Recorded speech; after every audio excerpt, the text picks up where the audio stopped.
You guys should have this memorized by now. Welcome to the 11th annual Transforming the Teaching and Learning Environment Virtual Conference, presented by Northeastern State University. And as you probably know, this session is one of 60-hour-long sessions we have each Friday, February 14th. I'm Bob Ailes, and you are so lucky that I'm your moderator for this session. As a reminder, all of our sessions are closed caption. View the caption.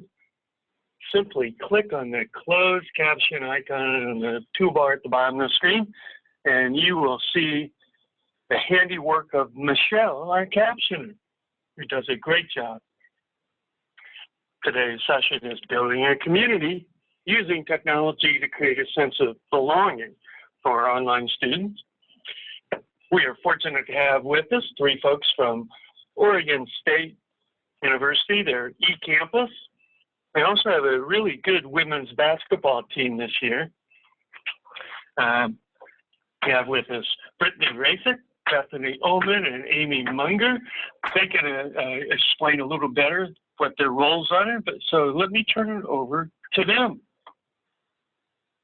Great. Thanks, Bob, and welcome to everyone. We appreciate you coming out and joining us for this session. My name is Bethany Ullman. I am one of the student success coaches here at Oregon State University. There we go. I'll let the other two introduce themselves. Hi, my name is Brittany Rasick, and I'm also a student success coach at OSU. I'm Amy Munger. I'm an instructional designer. Yeah. So today we're going to talk about sort of just eCampus as a whole, so you can get a sense for the kind of programs and the amount of students, kind of the programs that we're working towards. We'll talk about how the project actually originated, and then sort of what we learned from that process, how we've changed things, and then kind of where we're at right now. I did want to say that as you have questions, feel free to post them in the chat. We are monitoring that, and we'll answer them as we can. So a little bit of background about Oregon State University. It was established in 1868, and there's actually a couple different campuses. So there's one physical campus here in Corvallis. There's also a campus over in Bend, Oregon. We also actually have a programming site out in Newport on the coast, and we are one of just two universities that is a land, sea, space, and Sun Grant University. In terms of our degrees, we offer over 50 programs online, and that number is growing every year. We seem to be adding, I don't know, anywhere between 10 to 12 programs a year. So the growth is coming. That also means more students. And since about 2002, we've awarded just over 5,000 degrees. And again, that number keeps going up. So we're excited, lots of student growth, lots of students here that we are aiming to serve. So we'll jump in later to the actual Canvas site, and we'll give you a chance to actually work around in it. But really this idea was born out of trying to help brand new students, either first term freshmen or transfer students, really transition to eCampus in Oregon State. And so they did do an online orientation before they got to us, but we wanted to add additional support. So what we ended up doing was creating a site in Canvas, the studio site that students were invited to, and it launched in the fall of 2016.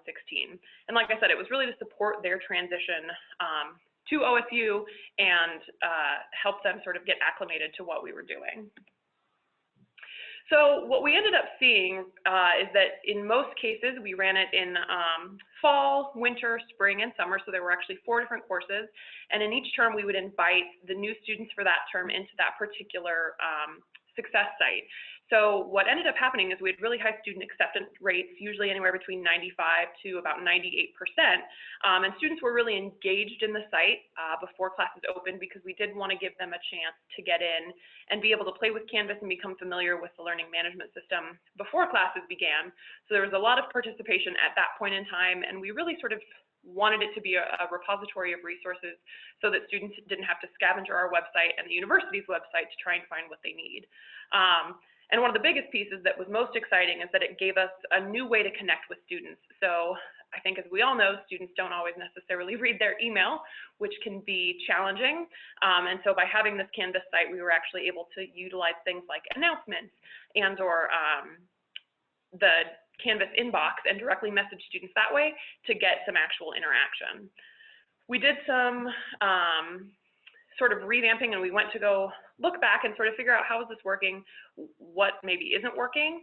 And so what we did find is that, you know, after those first couple weeks, there wasn't a ton of engagement beyond those first couple weeks. They weren't really talking to each other. There wasn't a lot of interaction. And we really wanted to make it a little bit easier to navigate, and we wanted to, honestly, a way to get better feedback from students. Great, so this is Amy. I came on as a graduate intern. I was completing a program with a graduate certificate in instructional design. So this was a project that I worked on as a part of my program. And so we decided to model it after the Indiana University orientation site. So that might be something to look up if you're looking for ideas or inspiration. But we really liked a lot of how they had their site set up, and then researched some other options as well. And prior to my looking at the project, it was also reviewed by some other instructional designers and the student success team to identify things that could be changed, or how we kind of wanted to get started. And so some of the goals that emerged in the redesign was to create that one-stop shop feel where students could come to one place and get all the information that they needed.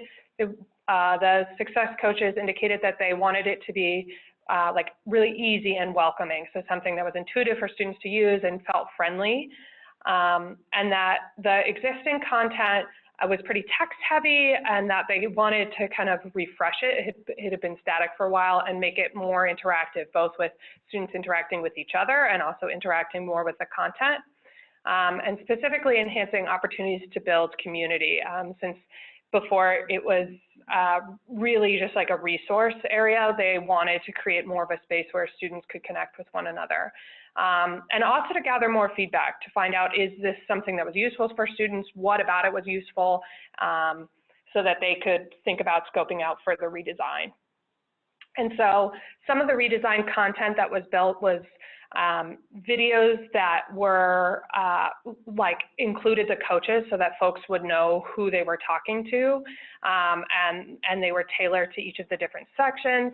A lot of interactive content, most of which is through H5P, which was a free open source tool that folks could use.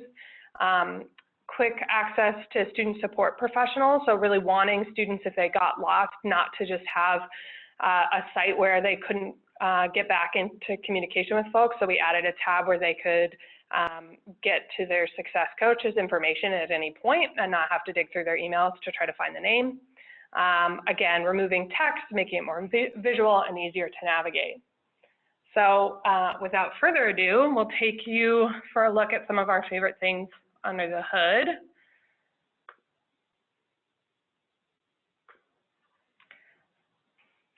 So the redesign included this like mobile friendly and dynamic setup that folks could use buttons. So if you look below, these buttons at the bottom allow them to jump to the different modules. And part of that was respecting that adult learners didn't necessarily want to go through the information sequentially, but wanted to maybe be able to jump into a particular category at their own pace. We also added these videos that you'll see here on each of the home pages for the different topics to take out what was originally a lot of text. And the titles and jump sections, for example, the one for time management, if we come down, is in success strategies, and also has jump buttons within this so that you can get to time management. So here's one of the interactive tools that was creative, where students could enter the number of credit hours they were taking, the average number of study hours they think that they would need to study, and then the estimated study hours per week. So prior to this, there wasn't really anything where a student could enter this information. It was just text, and this allowed them to come in and say, I'm thinking about taking 15 credits, and really see what the impact of that would be. The wellness wheel was a tool that's really cool. But we weren't sure that students were really engaging with it as much as we had hoped because it was just linked out. And so this GIF was created to visually kind of help students see how the tool would work and get them more excited about the kind of information they might get by using it. And then in terms of creating a habit of positive self-talk, I'm going to try to switch to the next tab if I can. There we go. So this was a slider exercise that challenged students to think about negative self-talk that they might have. So if I miss this, I've really blown it.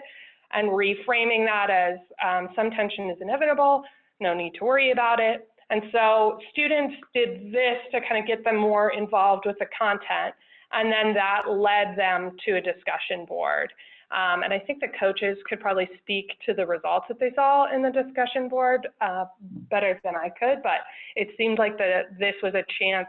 There was a little bit of content interaction, and then it went into actual discussion from in between peers that I think was meaningful to the coaches.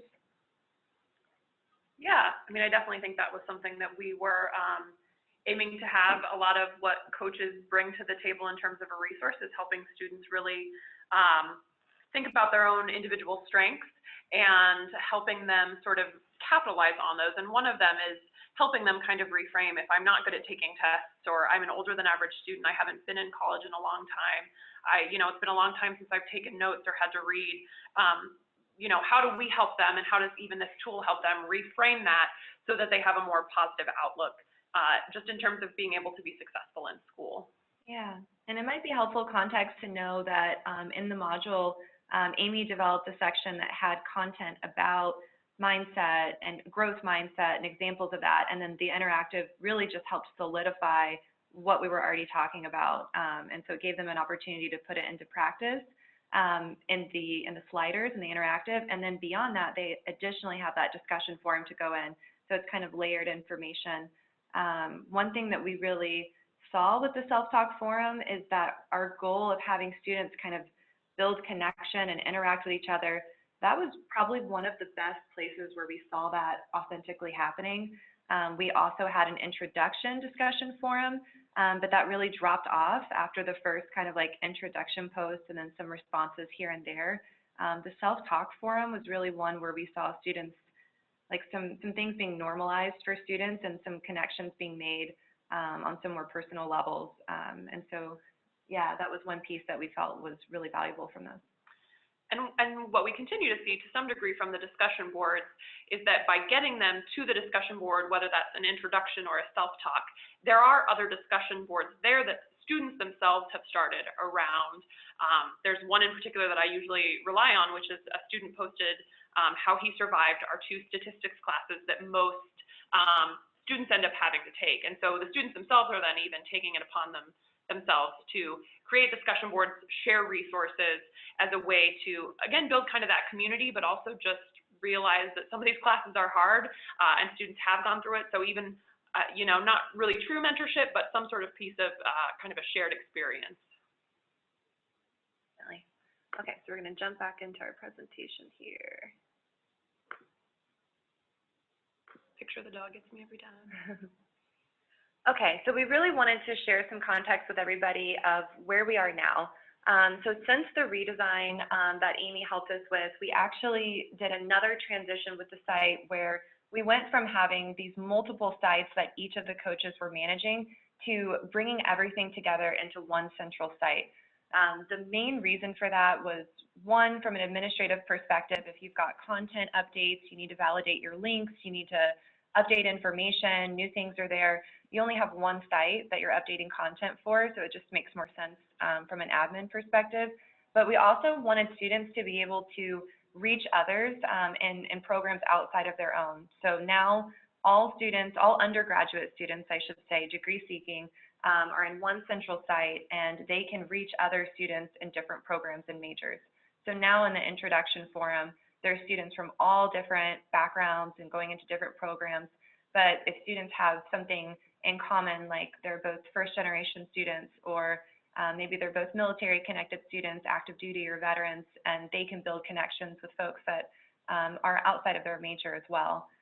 So the way we set that up was, it's still in a studio site, but now we also have sections. So we put each major in as a section, jumping off of one central site.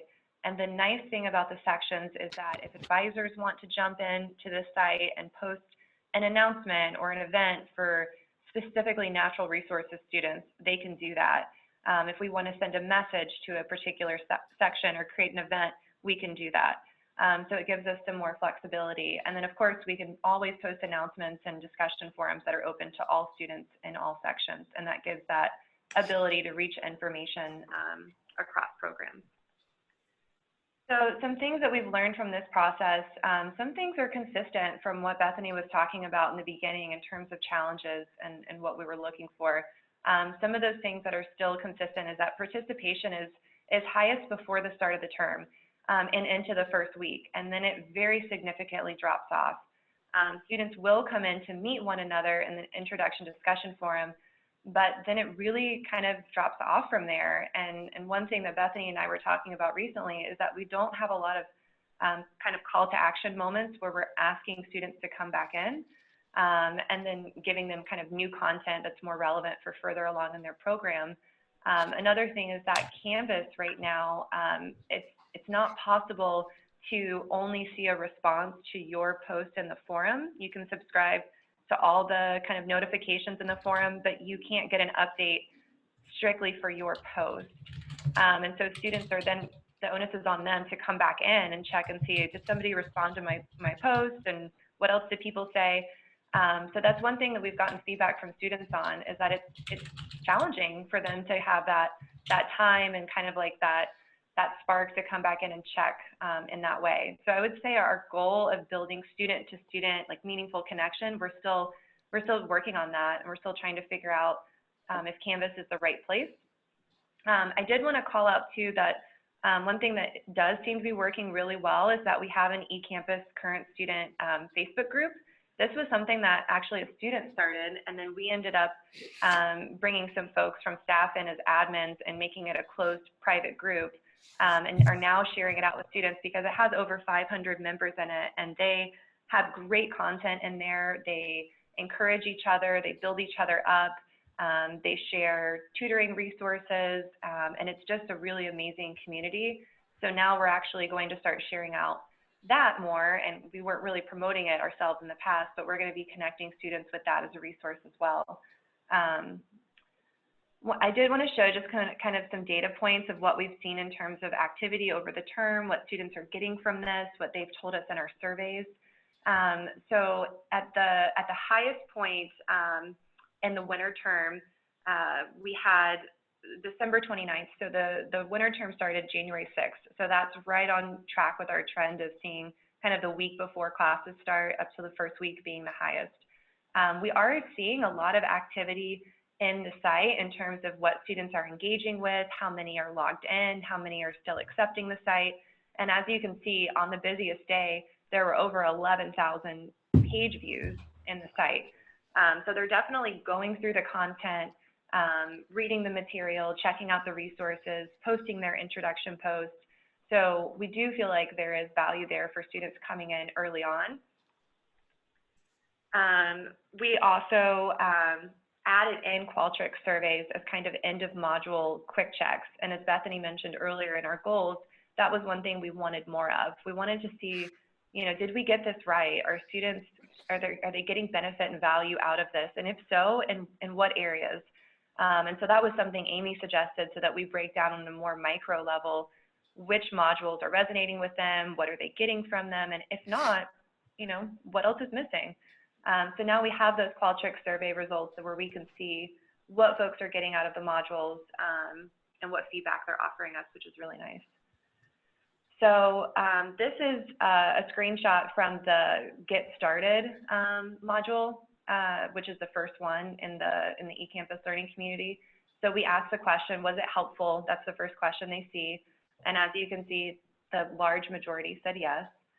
And then we ask them what was helpful about it. And we get some really good stories and qualitative feedback about what they found helpful, and if there's anything that we need to fix or something that needs to be updated or clarified. Online students are really good about calling that out. So you can see here, students are telling us that, you know, one student feels like they wish they would have had this even sooner, because some of the things we talk about are, you know, how to get set up for the term and how to order your books. I'm not sure if we've mentioned it yet, but we normally add students, new and transfer students, 2 weeks prior to the start of their first term. So they have that couple of weeks before they get into the swing of their required academic courses to really explore this site. But getting feedback like this saying, I wish I had it even sooner, that's something for us to take away and consider. If value is highest in the site before the term even starts, should we look at expanding that to 3 weeks out or 4 weeks out? So it's really nice that we have these intentional pauses to get feedback from students. Could I add something to that? I know it's at Indiana University, theirs is a little different in the fact that it's pre-enrollment, right? That they enroll students in a similar site, and they have things all the way up through graduation. So they were really looking at kind of the whole arc of the student experience. So it'd be interesting to maybe reach out to them and see what their engagement looks like. Yeah. And then another piece that we did, so what we were just talking about is feedback within the site at the end of the module. We also wanted to do a larger survey of all students once that redesigned site that Amy worked on launched, because we wanted to see, you know, did we get it right? Are they getting what they hope to get out of the site, and what else can we do in kind of phase 2 of a redesign? So we surveyed all students in the eCampus learning community last spring and asked them some questions about the value of the site, if they were aware of it, because not every student was even interacting with it once they accepted the invitation. So we wanted to see if they were aware of it, if it had value for them, and then kind of dive deeper into why or why not. And here's some of the results from that. So we asked students, so this had conditional logic. The first question in the survey, I believe, was if they were aware of it. And if they said yes to the first question, they got this additional piece of, okay, you're aware of it, but is it valuable to you personally? And so the breakdown for that was 55% said yes, but 45% said no. And this is something that is great information for us to have to figure out, well, is it okay that it's not personally valuable for everybody, or is there something else we need to be thinking about here? We did dig deeper. If they said no, we asked them what, you know, why that was, what could help make it more valuable. And here are some of the things that came out of that. We did have the word personally as a qualifier in that question. We didn't want some blanket statement of, do you think this site's valuable? Do you think it's okay? You know, we wanted to know, has this impacted you personally? And so some of the things that students shared with us, that one student said they wanted a bigger variety of information. They said online community connections with perhaps people from where they live. And then someone asking for a different platform entirely, which is correlated to what we know about Canvas notifications, and them not getting kind of like that direct ping for student-to-student chat and you know, chatting on the discussion forum or anything like that. So the student clearly calls out that Canvas isn't really working well for that social element for them. And you see other students asking for the ability to chat with someone immediately, to talk to someone other than their advisor, and then also being able to communicate privately, because we're definitely visible in the site. We're very clear admins. We post announcements, we share who we are, we respond to students in the forums. Yeah, so we're definitely visible in the site. And so, yeah, these are just some interesting takeaways from our students to find out what could make it more valuable for them. So some final takeaways we just wanted to highlight is that we do see the value in this site for students, because we had 55% of those students answer that it did have the personal value for them. But also, as Bethany called out earlier too, there is a clear administrative value for us, because we're able to get this information to students who are new, transferring, or maybe coming into a different major with eCampus, and we're able to reach them. We're able to share our support as coaches, let them know about advising. We can message them directly through Canvas, and we see higher rates of response in those types of outreach than we do and anything we do through email or other channels. So there's definitely a high value for us to connect students with content, and also for students to connect with university resources. So I would say in the points that we were hoping to get from this redesign of building student to content, interaction, student to administrative, and then getting feedback, I think we did a really good job of those things. And it's really that student to student piece, and then, you know, seeing what we can do to incorporate things that are more applicable for continuing students that aren't new to the program, but what do they want to know? Do they want to know more about career resources or internships or financial opportunities, scholarships? And so thinking about how we can increase the breadth of this site to speak to students that are later on in their program, I think are some of the things that we're thinking about next. And if you're able to leverage campus partners, if you're looking at developing something like this, that will only increase the value if they're able to reach an advisor or, you know, get information from another campus support department. That will help them feel like they really are getting everything in one place, and they're not having to go around and go to multiple sites and departments. So that's one thing we're hoping more for in the future, is advisors being able to share information in their sections and be even more involved. The other piece that we're going to add, so you'll see on the page or on the presentation, there is a link there. It's just ecampus.oregonstate.edu/ELC, which stands for eCampus Learning Community. And you can go and tour it yourself. There isn't any students in that. It's just a sample page that we've built, so you can go in there as well. One of the things that we did talk about as we were preparing for this presentation is this is a really great resource. It took a lot of Amy's time to develop, and there's definitely an administrative piece on the back end in terms of getting students in and out of the course. Because it is a studio site and not technically a course, students are not auto-enrolled, and so that's a manual pull that we have to do every single term. And, you know, removing students isn't a process that we've actually looked into yet, but we definitely have students who have graduated who've reached out to us and asked to be removed. And so there are some administrative pieces around making sure the content is fresh, making sure the links are all there and valid, making sure that everything is continually working. So there is a big administrative piece, just in terms of being able to keep it up and running. We have developed a couple other projects as a result. So we've recently moved our eCampus online orientation for undergraduates into Canvas as well. And as a result of that, have been able to come up with a API, or basically a way to auto-enroll students, which I'm hoping in the future we can use in the eCampus Learning Community as well, so that it would auto-enroll and take students out based on certain parameters that we wouldn't have to manually do that.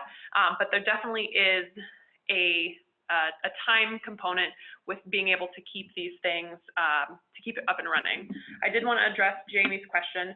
For the most part, yes, our eCampus students are non-traditional. So we have a pretty low percentage of true first-term freshmen that are coming straight out of high school. Our average age is somewhere around 31, 32, but we definitely talk with students who are in their mid to late 60s coming back to get a degree. And, you know, we do have some of those students who are the traditional freshmen, but it really ranges the gamut. So we are trying to build ways for all of our different students to find other points of connection with each other beyond just being students. And so that is one of the challenges when you have so many different types of students. And so that's also, I'd say, part of why what we're continuing to try and improve is how do we serve and communicate and address all of those different student needs. So if you all want to go check it out, you're more than welcome. And if anyone has any questions, please feel free to let us know. We can address them either in the chat, or we can just talk through any kind of questions you may have.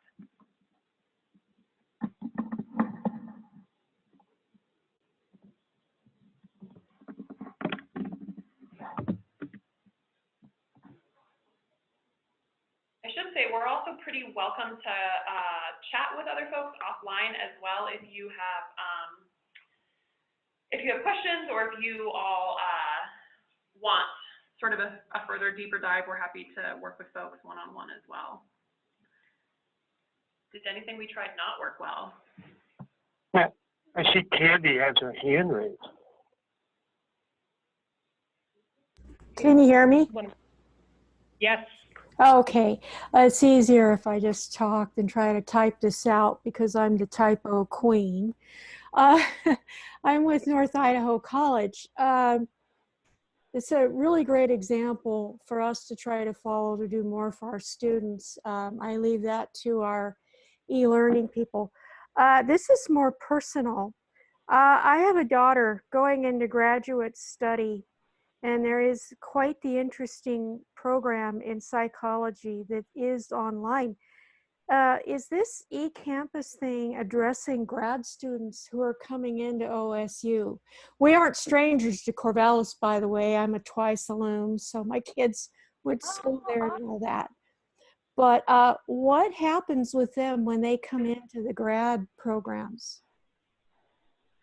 Yeah, so right now, thinking about how to say this diplomatically, so I would say for the most part, the graduate school itself has wanted to orient graduate students. So we have worked with them in the past, and what we've ended up doing is kind of combining to make an online orientation. So their like graduate online orientation is created by eCampus, but is maintained pretty much through the graduate school. The graduate school does have its own set of like student services as well. And so they are really the folks who work with graduate students instead of eCampus.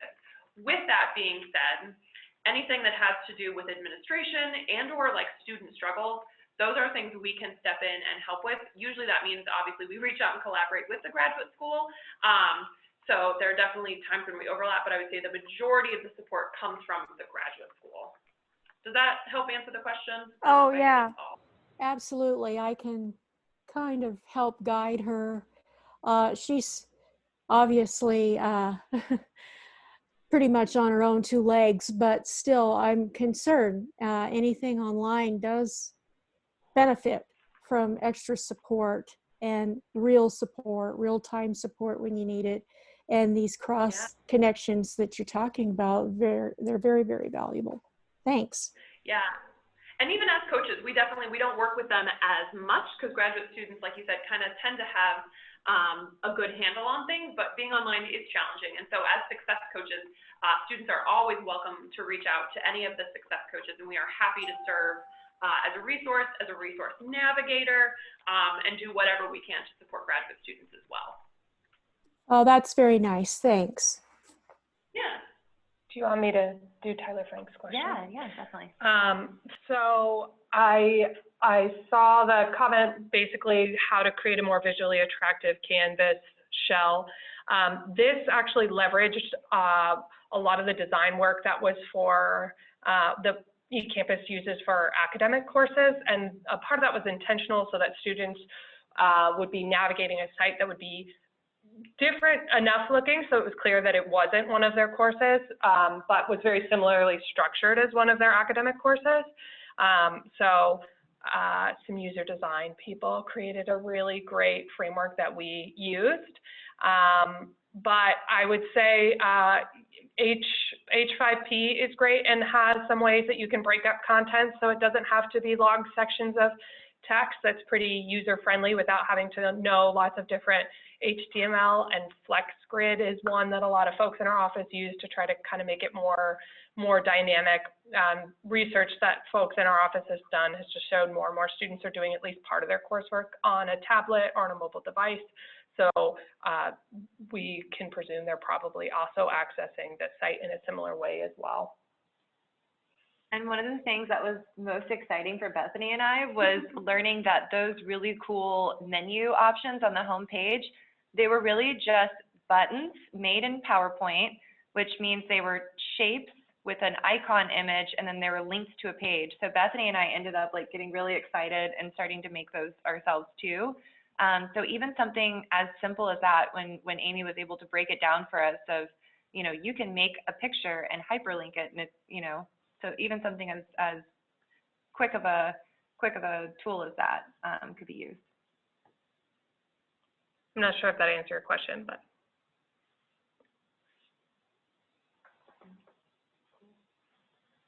I'm trying to think if there's anything else. Let's see, we want to share. Faculty coaches, Yeah. we got all the questions. Yeah, Bonita asked about faculty coaches. I responded to that in the chat. Yeah, we don't have those currently at eCampus, but we work really closely with advisors, with the student care team on campus. There also are some programs that offer mentoring.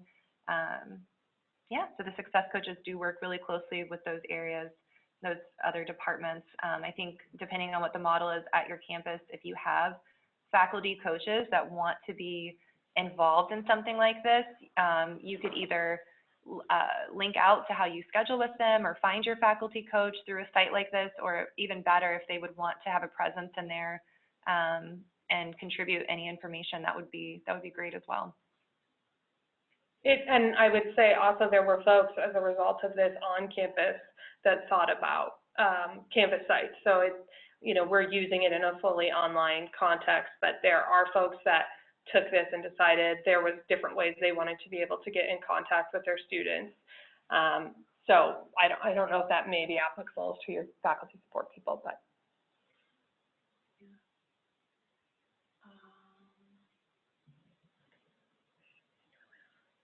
Sorry, we're reading the question, and I think trying to figure out who can answer it. Must be located in a public forum. I don't know the answer. We didn't actually have any peer review. We don't have any assignments in this site. We don't have quizzes or assignments. We don't ask them to go in and read their peers' responses and do any kind of formal review that's guided by us. It's really just to meet other students. And when we invite students to the site, before we even send them the campus invitation, we send them an email that says, hey, welcome to Oregon State. We see that you're transferring in or coming into your first term. We have this resource for you.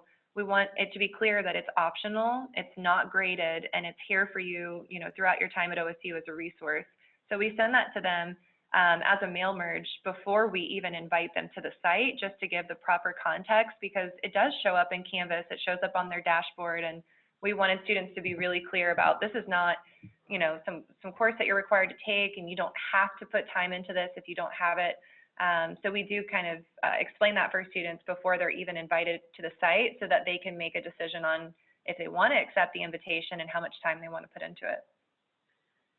And we have had some students who have connected with us and asked to be removed from the site. Those are pretty few and far between, but we do have students that are, like I said, pretty limited students, but have said and shared that Canvas is really their school space, and that they didn't want to have this kind of a course in there as well, because it was either confusing or overwhelming.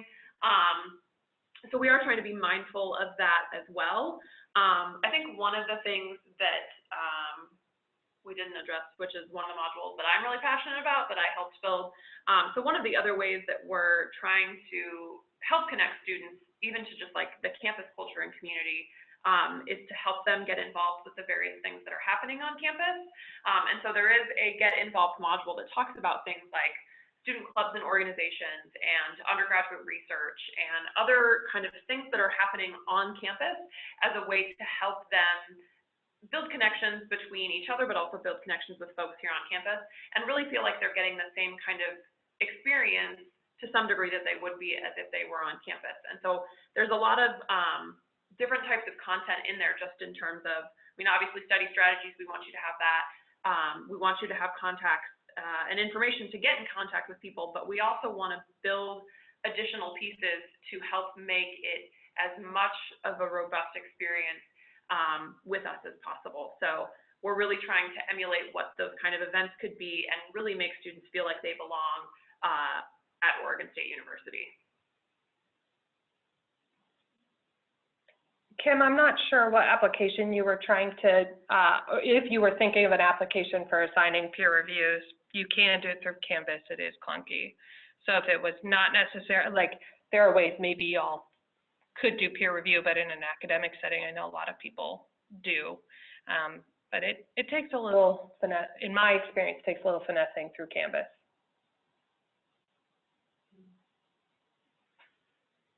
Yeah. Are there any other questions? Like I said, you're also happy to send us a message afterwards. Our contact information is pretty readily available on our website. So if there are things that come up as you're looking around and playing with the website, or if there are other questions, you are free to reach out to us. We are more than happy to answer them. We're definitely a collaborative group. We believe in sharing and stealing. So don't hesitate to reach out. We're happy to give you really whatever sort of help we can.